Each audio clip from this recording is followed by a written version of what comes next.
Good morning everyone વિદ્યાર્થી મિત્રો, હું વિશાલ મેર આજના આપણા ઇતિહાસના લેક્ચરની અંદર આપ સર્વનું હાર્દિક સ્વાગત કરું છું. વિદ્યાર્થી મિત્રો, આજે આપણે ઇતિહાસના લેક્ચરની અંદર જે મૈત્રક વંશ છે તો કે એના વિશે આપણે ચર્ચા કરીશું. તો કે આગળના લેક્ચરની અંદર પણ આપણે મૈત્રક વંશ છે એના વિશે ચર્ચા કરેલી છે. તો કે આગળના લેક્ચરની અંદર મૈત્રક વંશ છે એની અંદર આપણે કહેવાય તો કે વિજયસેન ભટ્ટારક અને દર્શન પહેલો એના વિશે આપણે ચર્ચા કરેલી છે. તો કે આજના લેક્ચરની અંદર આપણે કહેવાય છે ત્યાર પછી તો કે ધ્રુવસેન પહેલો છે, પછી દ્રોણસિંહ છે, ધરભટ્ટ છે, એના વિશે આપણે ચર્ચા કરીશું. તો કે એના વિશે આપણે ચર્ચા કરીએ પણ એના પહેલા કહેવાય તો કે વલભી છે, વલભી વિદ્યાપીઠ એના વિશે પણ થોડીક ચર્ચા કરીએ. તો કે આ વલભી વિદ્યાપીઠ છે એની અંદર કહેવાય તો કે સ્થિરમતી અને ગુણમતી જેવા આચાર્યો હતા. ત્યાર પછી વાત કરીએ તો કે એના આશ્રયદાતા કોણ હતા? તો કે જે એના રાજાઓ હોય, પછી જે ધનપતિ એટલે શાસકો, રાજાઓ એટલે શાસકો, પછી જે કઈ ધનિક લોકો હતા, પછી જે શ્રેષ્ઠજનો હતા એટલે કે જે સારા માણસો હતા, જે સારા માણસોની અંદર આવતા એ લોકો એના આશ્રયદાતા હતા. ત્યાર પછી અભ્યાસ, ભાઈ આ વલભી છે એના અભ્યાસ વિશેની આપણે વાત કરીએ તો કે વલભીની અંદર અભ્યાસ કરવો તો કહેવાય તદ્દન ફ્રી હતો, તદ્દન મફત હતો. પણ એની જે એક્ઝામ લેવામાં આવતી એન્ટ્રન્સ એક્ઝામ એ ખૂબ જ અઘરી હતી. ઘણા લોકો તો એક્ઝામ નું નામ સાંભળી અને એક્ઝામ દેવા પણ નતા જતા. ત્યાર પછી વાત કરીએ તો કે આની અંદર જે વિદ્વાનો હતા એ વિદ્વાનોના નામ છે એ ઊંચા દરવાજાઓ છે એના ઉપર લખાવવામાં આવતા હતા.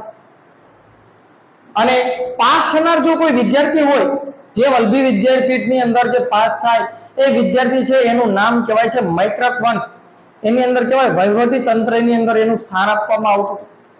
અને બે ચીની પ્રવાસી તો કે હ્યુએન ત્સાંગ, એને 640 ના આસપાસ સમયગાળાની અંદર કહેવાય છે ધ્રુવસેન બીજો જે બાલાદિત્ય તરીકે ઓળખાય છે એના સમયની અંદર વલભી વિદ્યાપીઠ છે એની મુલાકાત પણ લીધેલી. તો કે આ હ્યુએન ત્સાંગ અને ઈત્સિંગ જે ચીની પ્રવાસી છે તો એ બેમાંથી જે ઈત્સિંગ છે એ ઈત્સિંગ પોતે એવું નોંધે છે કે બિહારની નાલંદા વિદ્યાપીઠ અને વલભી, ગુજરાતની વલભી વિદ્યાપીઠ આ બંને એકબીજા સાથે સ્પર્ધા કરતી હતી એવું ઈત્સિંગે નોંધેલું છે. ત્યાર પછી વાત કરીએ તો કે આજે મૈત્રક વંશની અંદર જે ભટ્ટારક છે એના વિશે આપણે ચર્ચા કરેલી છે. તો કે ત્યાર પછી ધ્રુવસેન છે એના વિશે આપણે વાત કરીશું. તો કે ધ્રુવસેન છે એના સમયગાળાની અંદર કહેવાય છે એના શાસનની અંદર ધ્રુવસેન પહેલો તો કે એની અંદર સૌથી વધારે 24 જેટલા તામ્રપત્રો મળી આવેલા છે. ત્યાર પછી આ ધ્રુવસેન છે તો કે એને એવા કહેવાય છે કે જે મૈત્રક વંશની અંદર 19 જેટલા શાસકો થઈ ગયા, રાજાઓ થઈ ગયા. એમાંથી બે શાસકો એવા હતા કે જેને અન્ય ધર્મ સ્વીકારેલો. જ્યારે 17 રાજાઓ કેવા હતા તો તેનો ધર્મ શું હતો? શિવ, પરમ મહેશ્વર. જ્યારે બે રાજા એવા થઈ ગયા કે જેને પોતે અલગ ધર્મ સ્વીકારેલો. તો કે એ બે રાજાની અંદર હું વાત કરું તો કે એક હતો ધ્રુવસેન પહેલો અને બીજો રાજા હતો ધરભટ્ટ. તો કે ધ્રુવસેન પહેલો છે એને વૈષ્ણવ ધર્મ સ્વીકારેલો. જ્યારે બીજા જે અંદર 17 રાજાઓ થઈ ગયા એમનો ધર્મ કયો હતો? શિવ હતો, પરમ મહેશ્વર. ત્યારે ધ્રુવસેન પહેલો છે તો કે આ ધ્રુવસેન પહેલો છે એને વૈષ્ણવ ધર્મ સ્વીકારેલો. જ્યારે ધરભટ્ટ છે એને સૂર્યપંથ ધર્મ સ્વીકારેલો. એટલા માટે આ ધરભટ્ટ છે એ પોતે આદિત્ય ભક્ત તરીકે ઓળખાતો. કહેવાય છે કે આ ધ્રુવસેન પહેલો તો કે એના સમયની અંદર ઈસવીસન 512 ના સમયગાળાની અંદર એક જૈન સભા છે એનું આયોજન કરે છે. એનો એક પુત્ર છે એના અવસાન પામે છે તો એના શોકની અંદર ડૂબી જાય છે અને એક કહેવાય છે જૈન સભાનું આયોજન કરે છે અને ખુશ થઈ જાય છે. તો જોઈએ એના વિશે દરેક બાબત વિશે આપણે ડિટેલની અંદર ચર્ચા કરીએ. તો કે ગુજરાતનો ઇતિહાસ મૈત્રક વંશ સમયગાળો 470 થી 788. તો કે એની અંદર આપણે જોઈએ તો કે આજે જે આપણે અભ્યાસ કરવાનો છે આગળના લેક્ચરની અંદર મૈત્રક વંશની અંદર કહેવાય વિજયસેન ભટ્ટારક અને દર્શન પહેલો એના વિશે આપણે અભ્યાસ કરી ચૂકેલા છે. પણ આજનો જે આપણો લેક્ચર છે એની અંદર ધ્રુવસેન પહેલો, ત્યારબાદ દ્રોણસિંહ અને ધરભટ્ટ છે એના વિશે આપણે ચર્ચા કરીશું. તો જોઈએ વલભી વિશે કંઈક થોડીક ચર્ચા કરીએ. તો કે વલભી છે એના આચાર્યો કોણ હતા? તો કે સ્થિરમતી અને ગુણમતી એ વલભી વિદ્યાપીઠના આચાર્યો હતા. તો એના આચાર્યો વિશે તો કે સ્થિરમતી અને ગુણમતી એ વલભીના શું હતા? આચાર્યો હતા. ત્યાર પછી વાત કરીએ તો કે આ વલભી વિદ્યાપીઠ છે એની અંદર આશ્રયદાતા કોણ હતા? જે આશ્રય દેવા વાળા કોણ હતા? વલભીની અંદર કહેવાય છે કે ભણવું પણ તદ્દન મફત હતું. તો કે એક આશ્રય થયો એની અંદર આશ્રય આપવામાં આવતો હતો. તો કે આશ્રયદાતા કોણ હતા? તો કે એના આશ્રયદાતા વિશે વાત કરીએ તો એના શાસકો એટલે રાજાઓ છે. પછી જે ધનપતિ હતા, ધનપતિ જે સારો એવો રકમ ધરાવતા હતા, અને જે શ્રેષ્ઠીજનો હતા એ એના કહેવાય છે આશ્રયદાતા હતા. તો કે આશ્રયદાતાની અંદર એના શાસકો છે. પછી જે કઈ ધનપતિ લોકો હતા, ત્યાર પછી વાત કરીએ તો કે શ્રેષ્ઠીજનો. શ્રેષ્ઠ અને જન એટલે શું થાય? માણસ. તો કે સારા માણસો. એ લોકો આ વલ્લભીના આશ્રયદાતા હતા. ત્યાર પછી વાત કરીએ તો કે વલ્લભીના અભ્યાસ વિશે. તો વલ્લભી છે એની અંદર અભ્યાસ કરવો તો તદ્દન મફત હતો. અભ્યાસ તો તદ્દન મફત કરી શકાતો હતો, પણ જે એની એક્ઝામ હતી એ ખૂબ અઘરી હતી. જેવા જેવાથી તો એ એક્ઝામ પાસ પણ ન થાય એવું કહેવામાં આવે છે. તો કે એનો અભ્યાસ, તો કે અભ્યાસ કેવો હતો? તો કે અભ્યાસ તદ્દન મફત. અભ્યાસ કેવો હતો? તદ્દન મફત હતો. પરંતુ પરીક્ષા જે કઈ હતી એ પરીક્ષા શું હતી? ખૂબ જ અઘરી હતી. ખૂબ જ અઘરી હતી. ભાઈ અમુક લોકો તો કહેવાય છે કે એક્ઝામ દેવા આવેલા હોય એ ગેટેથી પાછા વળી જતા હતા. પરીક્ષા જે અઘરી જેવી લેવામાં આવતી હતી. ત્યાર પછી વાત કરીએ તો કે એના વિદ્વાનોનું નામ. તો કે આ વલ્લભી વિદ્યાપીઠ એટલે કે મૈત્રક વન છે એની અંદર વલ્લભી વિદ્યાપીઠ છે. તો કે જે વિદ્વાનો હતા એના નામ છે તો કે દરવાજા ઉપર કોતરવામાં આવતા હતા. દરવાજાની ઉપર કોતરવામાં આવતા હતા. જે વિદ્વાનો હતા એના નામ. ત્યાર પછી વાત કરીએ તો કે જે પાસ થનાર વિદ્યાર્થી હોય, જે કહેવાય છે આ વલ્લભી વિદ્યાપીઠ છે એની અંદર જે સ્ટુડન્ટ છે, જે વિદ્યાર્થી છે, જે પરીક્ષાની અંદર પાસ થાય તો કે એ પરીક્ષાર્થી છે, જે વિદ્યાર્થી છે એને મૈત્રક વન છે એના વહીવટી શાસનની અંદર એને સ્થાન મળતું હતું. ભાઈ ત્યારે ટફ એક્ઝામ હશે, વહીવટી અધિકારી બની જતા ભાઈ, ક્લાસ 1 2 ઓફિસર. તો કે જે પાસ થનાર વિદ્યાર્થી છે એને શું કહેવાય છે? તો કે મૈત્રક વંશમાં આ જે મૈત્રક વંશ હતો એની અંદર વહીવટી તંત્રમાં સ્થાન મળતું. ભાઈ પોતે એક વહીવટી અધિકારી બની જતા હતા, ક્લાસ 1 2 ઓફિસર. ભાઈ ચીની પ્રવાસી, તો કે ચીની પ્રવાસી વિશે આપણને ખ્યાલ છે. યુએન સ્થાન અને બીજા જે વ્યક્તિ છે ઇત્સિંગ. ભાઈ આ યુએન સ્થાન અને ઇત્સિંગ એ બંને લોકોએ શું કરેલું? તો કે આ વલ્લભી વિદ્યાપીઠ છે એની પોતે શું કરે છે? તો કે મુલાકાત લીધેલી હોય છે. અને આ ભાઈ ઇત્સિંગ છે, ઇત્સિંગ પોતે એવું નોંધે છે કે આ વલ્લભી વિદ્યાપીઠ અને બિહાર છે એની નાલંદા વિદ્યાપીઠ, આ બંને વિદ્યાપીઠો છે એ શું કરતી હતી? તો કે એકબીજા સાથે હરીફાઈ કરતી. એકબીજા સાથે શું કરતી? હરીફાઈ કરતી. એવું પોતે કોણ નોંધે છે? તો કે ઇત્સિંગ છે એ પોતે નોંધે છે.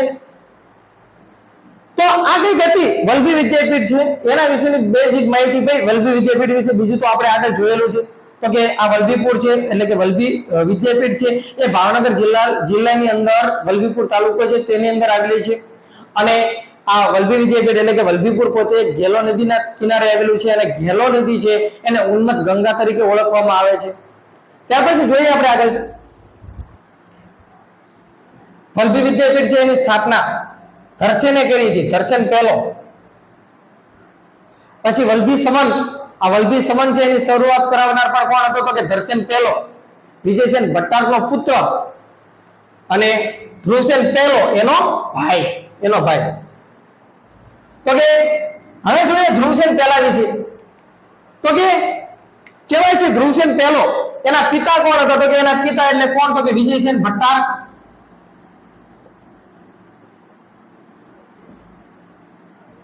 વિજયસેન ભટ્ટારક, તો કે આપણે આગળ જોઈ ગયા વિજયસેન ભટ્ટારક છે અને 4 પુત્રો.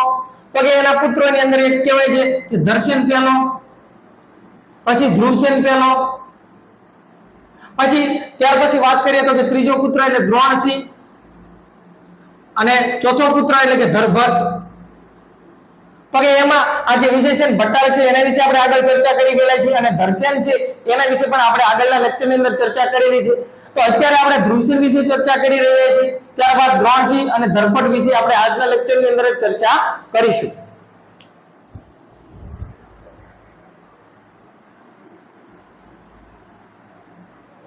ત્યાર પછી આપણે આગળ જોઈએ તો કે ધ્રુવસેન પહેલો એના પિતા તો કે વિજયસેન ભટ્ટારક. ભાઈ ધ્રુવસેન પહેલો છે એના સમયની અંદર કહેવાય છે સૌથી વધારે 24 જેટલા તામ્રપત્રો મળેલા છે? સૌથી વધારે ભાઈ તામ્રપત્રો મળેલા હોય તો કે 24 જેટલા તામ્રપત્ર એના કોના સમયની અંદર? તો કે ધ્રુવસેન પહેલો છે એના સમયની અંદર મળેલા છે. ત્યાર પછી વાત કરીએ ધર્મ, તો કે ધ્રુવસેન પહેલો છે એને કહેવાય છે ભાઈ, આ કહેવાય છે મૈત્રક વંશ. આ મૈત્રક વંશ છે એની અંદર કહેવાય છે કેટલા 19 જેટલા રાજાઓ થઈ ગયા ભાઈ. આ 19 રાજા છે એમાંથી કહેવાય છે 17 રાજા છે એ 17 રાજાનો કહેવાય છે ધર્મ કયો હતો? તો કે 17 રાજાનો ધર્મ શૈવ હતો. ભાઈ શૈવ એટલે શું? તો કે પરમ માહેશ્વર. ભાઈ શંકર ભગવાન ની અંદર માનતા હતા. જ્યારે આ 19 રાજામાંથી 17 રાજા કયા હતા? તો કે શૈવ એટલે કે પરમ માહેશ્વર ની અંદર માનતા હતા. જ્યારે કહેવાય છે બે રાજા, ભાઈ બે રાજા છે એનો પોતાનો અલગ ધર્મ. ભાઈ બે રાજાની અંદર કોણ આવે છે? તો કે એક છે ધ્રુવસેન પહેલો અને બીજો કોઈ રાજા હોય તો કે ધર્મભટ્ટ. આ બંને રાજાએ પોતાનો અલગ ધર્મ આ મૈત્રક વંશની અંદર સ્વીકારેલો. તો કે આ ધ્રુવસેન પહેલો છે એ ધ્રુવસેન પહેલો પોતે કહેવાય ને પરમ ભાગવત. આ પરમ ભાગવત ધર્મ પોતે સ્વીકારે છે ધ્રુવસેન પહેલો. જ્યારે આ ધર્મભટ્ટ છે એ ધર્મભટ્ટ કહેવાય છે કે સૂર્યપંથ. સૂર્યપંથ નામનો કહેવાય છે પોતે ધર્મ સ્વીકારે છે અને એટલા માટે આ ધર્મભટ્ટ છે એને કહેવાય છે આદિત્ય ભક્ત તરીકે ઓળખવામાં આવે છે. તો એના ધર્મ વિશે આપણે ધ્રુવસેન પહેલો છે એના ધર્મ વિશે વાત કરી તો કે એનો ધર્મ કયો હતો? તો કે ધ્રુવસેન પહેલો છે એનો ધર્મ હતો પરમ ભાગવત. પરમ ભાગવત એને ધર્મ સ્વીકારેલો. ત્યાર પછી જોઈએ આપણે હુણોનું આક્રમણ.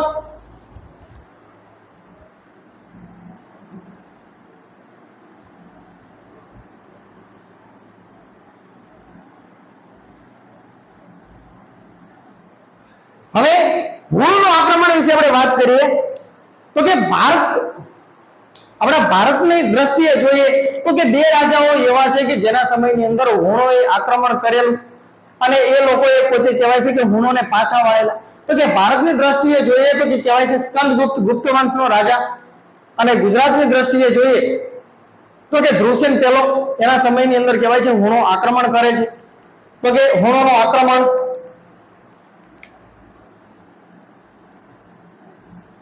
આ હુણોના આક્રમણ વિશે વાત કરીએ તો કે એની અંદર કહેવાય છે બે દ્રષ્ટિએ આપણે જોઈશું, એક ભારત અને એક ગુજરાત. તો કે આ ભારત છે એની અંદર કહેવાય છે કે સ્કંદગુપ્ત. આ સ્કંદગુપ્ત છે એના સમયની અંદર આ હુણો છે આક્રમણ કરે છે. જ્યારે ગુજરાતની અંદર જોઈએ તો કે ધ્રુવસેન પહેલો. આ ધ્રુવસેન પહેલો છે એના સમયની અંદર પણ શું કરે છે? હુણો આક્રમણ કરે છે.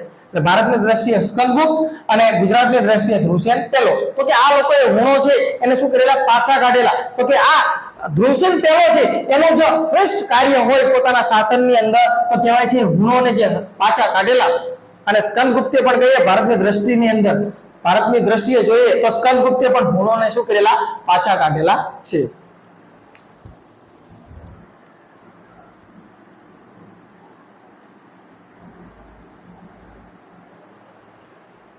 હુણોનું આક્રમણ તો કે શું કર્યું? હુણોને પરાજય પેલો.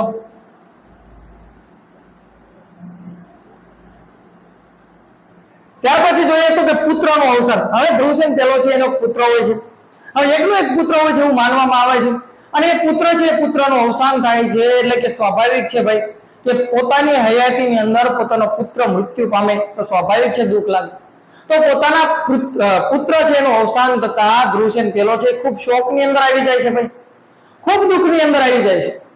પોતે કહેવાય છે કે પોતાના જે રાજપાટ પોતાનું શાસન છે એની અંદર પોતાનું ધ્યાન રહેતું નથી.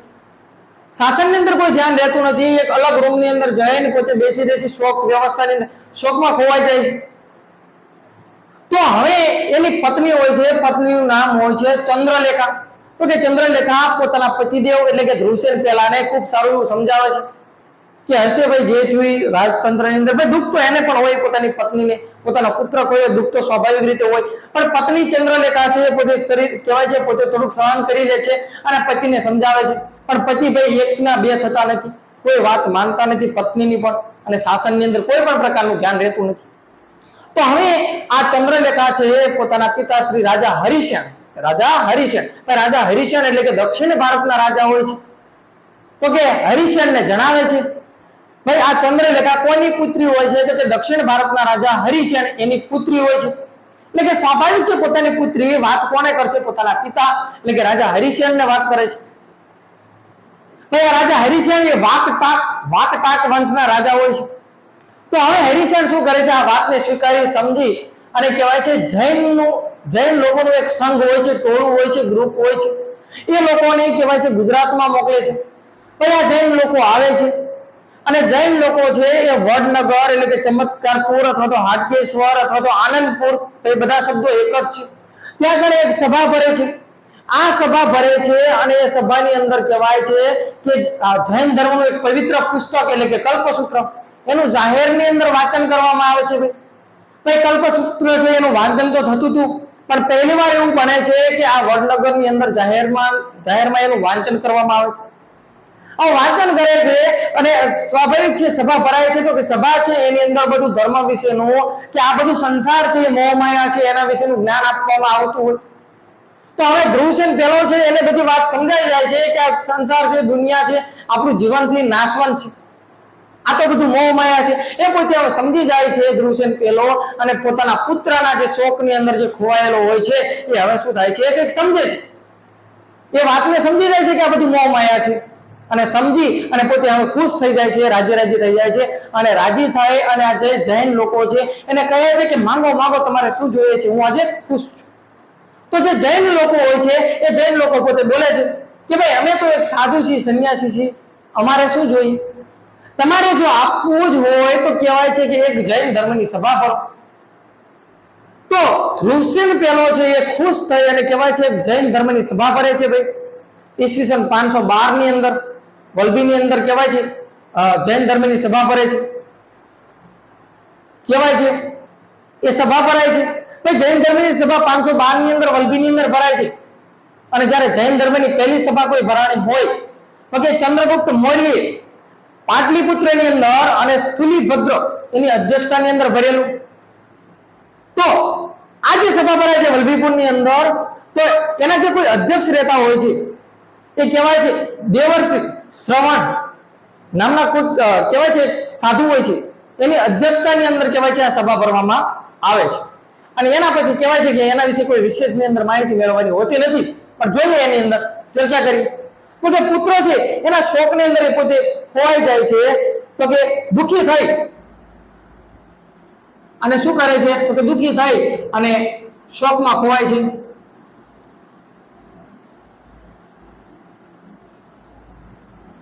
ત્યાર પછી કહેવાય છે કે આ ધ્રુવસેન છે એનો શોકની અંદર એ પોતે કહેવાય છે રૂમની અંદર બેસી રહે છે અને શાસન વ્યવસ્થાની અંદર ધ્યાન રહેતું નથી. શાસનમાં ધ્યાન રહેતું નથી. ત્યાર પછી વાત કરીએ તો કે એની પત્ની હોય છે, પત્ની છે એનું નામ હોય છે ચંદ્રલેખા. ભાઈ પોતે પત્ની હોય છે એને પણ દુઃખ હોય છે પોતાના પુત્ર ખોવાનું, પણ આ ચંદ્રલેખા છે એ પોતાના પતિને શું કરે છે? સમજાવે છે. પતિ એકના બે થતા નથી, વાતને માનતા નથી. એટલે આ પત્ની છે ચંદ્રલેખા એ કહેવાય છે એના પિતાશ્રી. ચંદ્રલેખા છે એના પિતા. પિતા કોણ હોય છે? દક્ષિણ ભારતના રાજા. ભાઈ નામ શું હોય છે? તો કે રાજા હરિશેન. ભાઈ આ રાજા હરિશેન ને પોતે બધી જાણ કરે છે. ભાઈ આ રાજા હરિશેન છે એ વાકટાક વંશના રાજા હોય છે. હવે હરિશેન શું કરે છે? તો કે હરિશેન છે બધી વાતને સમજી અને કહેવાય છે કે એક જૈન ધર્મના લોકો કહેવાય છે જૈનનું સંઘ. આ જૈનનું જે સંઘ હોય છે એને શું કરે છે? તો કે ગુજરાતમાં મોકલે છે.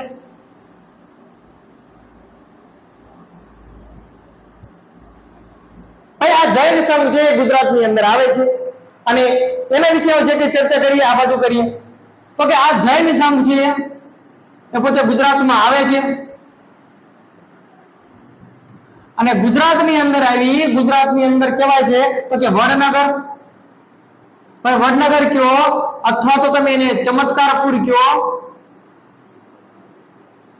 અથવા તો એને આનંદપુર કયો અથવા તો એને હાટકેશ્વર કયો ભાઈ બધું એક જ છે. એટલે કે આ જૈન લોકો છે, જે જૈનોનો જે સંઘ છે એ ગુજરાતની અંદર આવે છે.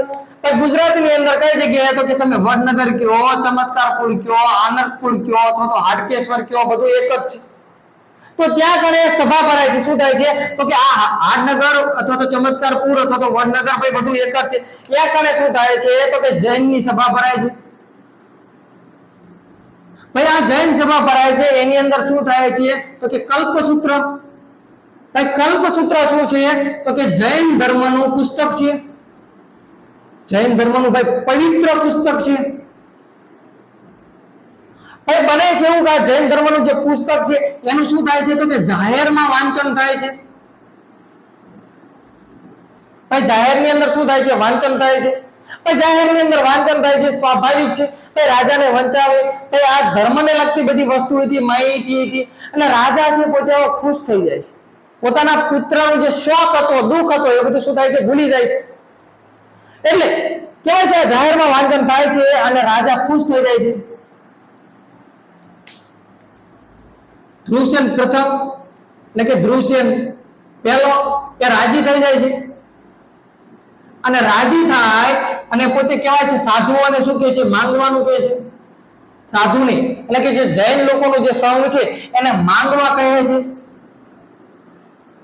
માંગો એમ કહે છે. પણ સાધુ પોતે એમ કહે છે કે અમારે કઈ જોતું નથી, તમારે જો આપવું જ હોય તો એક જૈન ધર્મની શું ભરો? સભા ભરો.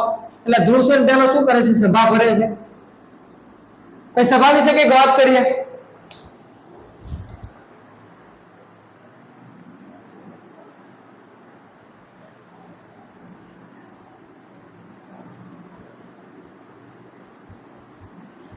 એટલે આ જે કઈ સભા ભરાય છે એ સભા એનો સમયગાળો શું હોય છે? તો કે સભાનો સમયગાળો ઈસવીસન પૂર્વે કહેવાય છે 512 નો સમયગાળો ભરાય છે. ભાઈ કહેવાય છે આ જે સભા ભરાય છે એ અધ્યક્ષનું નામ કંઈક કહેવાય છે કે દેવક્ષી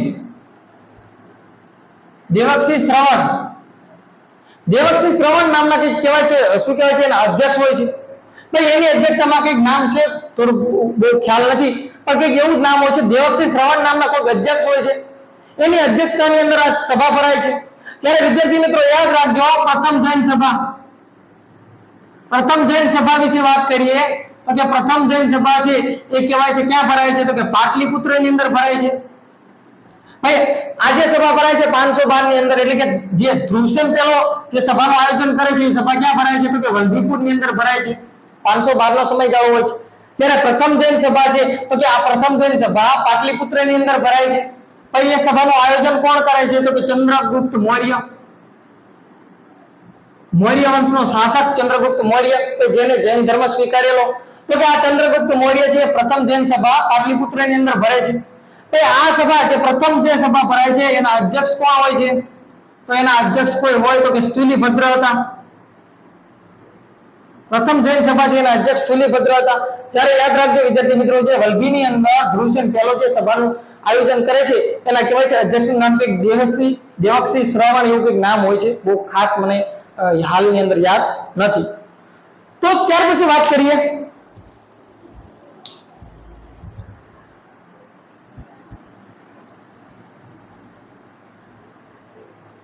તો ત્યાર પછી કહેવાય છે ધ્રુવસેન પહેલો છે એના વિશે તો કંઈક આટલું જ આપણે ભણવાનું હોય છે. ભાઈ પોતાના પુત્ર છે એના શોકમાંથી બહાર આવી જાય છે અને શાસનની અંદર કંઈક ધ્યાન આપવા માંડે છે.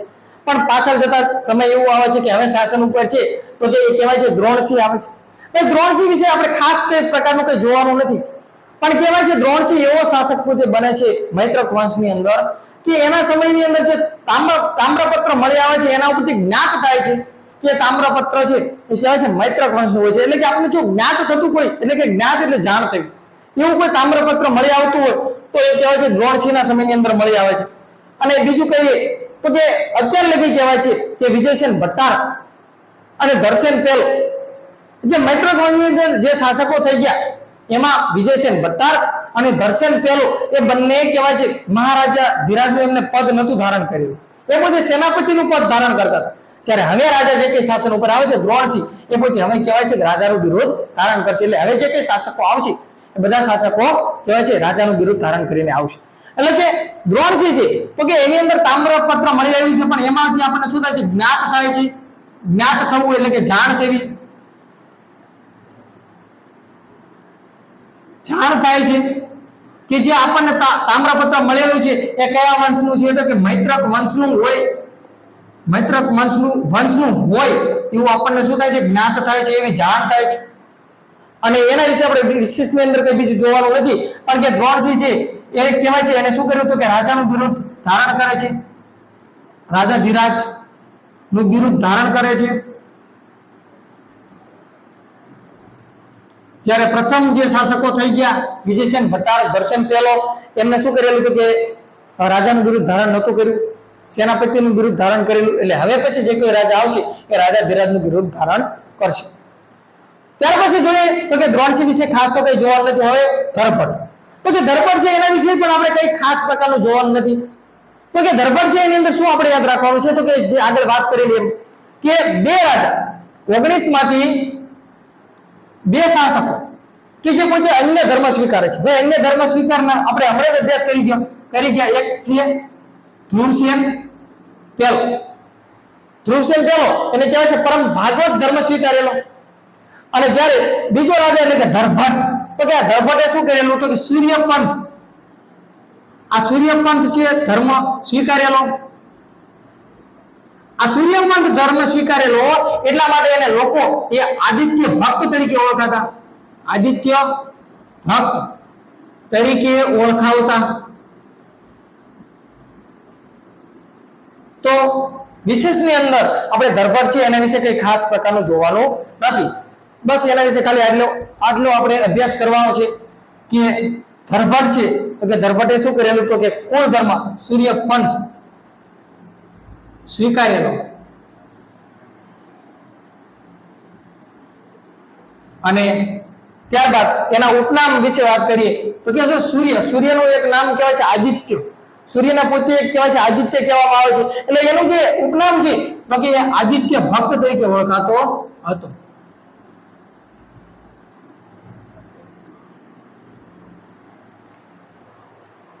તો અહીંયા જે આપણે ઇતિહાસના લેક્ચરની અંદર કહેવાય છે કે જે અભ્યાસ કરવાનો હતો એની અંદર વિજયસેન ભટ્ટાર, દર્શન પહેલો, એના જે પુત્રો વિજયસેન ભટ્ટારના પુત્રો વિશે વાત કરીએ તો કે દર્શન પહેલો. ત્યાર પછી એના વિશે આપણે આગળના લેક્ચરની અંદર અભ્યાસ કરી ગયેલા છે. કોઈ કદાચ આગળનો લેક્ચર ના જોયો તો ડિસ્ક્રિપ્શનની અંદર તમને લિંક મળી રહેશે, જોઈ લેજો.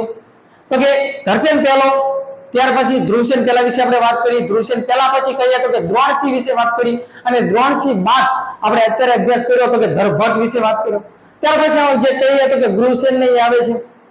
પછી દર્શન બીજો, એના વિશે પછી જે કઈ શિલાદિત્ય છે, પછી ધ્રુવસેન બીજો છે. આ બધા વિશે જે કઈ આપણે વાત કરવાની છે એ નેક્સ્ટ લેક્ચરની અંદર કરશું. જો તમને મારો વિડીયો પસંદ આવતો તો લાઈક કરો, શેર કરો, સબસ્ક્રાઇબ કરો. આપ સર્વનો આભાર.